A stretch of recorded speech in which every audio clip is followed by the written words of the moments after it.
Ni telebistan agertu nintzen lehenengo aldiz zurekin izen zan. Guta gutarrak, 2017, uste izango zala. Recuerdo politia dauke junen, bai. Ni Madrilen bizi naiz, baina nik goizero badakizu jartzetela gaztea jartzet goizero. Madrilen? Bai. Jaikitzen nahi zenien, da nik esatet, nola duke gizonezko honek Julen Tekeria goizeko 7etan enbeste energi. Gaina me encanta goizero ikestu como speech motivazional bezala.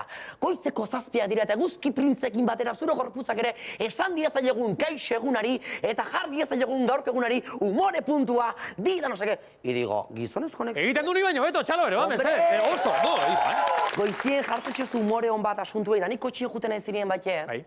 Askotan iket Julen Tekeria izango banintz bezala. Abesti bat jartzet, eta gustatzen eta abesti horri hasieri ematie zu izango banintz bezala. Wow. Hau da. Hau da. Goizeko 8 eta 10 minutu diren honetan, Lewis Capaldiren abesti eder honi hasiera ematera goaz, egunak behar duen ambientea eta zirrara jartzeko, pum! Eta gaztea, Azna Luis Capaldi kantari eta esaten duzu. Bai. Izan naiz pixka Julen. Bai, hori da, me encanta, bai. Ba, umorea goizetan eta gero gauetan ere nahi kondo ari gara pasatzen, orain azken bola dontan, gau pasarekin. Ba, ikusten noiz hemen baita ere, aurrekoen etorri zan Aitor Albizua, eta zeuen kabezuluen barruen. Eta publikoko batek esan zuen, Iban Garzia da. Baita ere. Eta zuk esan zenun, ez? Oso seguru esan zenun. Garbi neugan etzinela. Zeba. Porque Aitor Dani bastante baju egea. Zu baju xeagoa.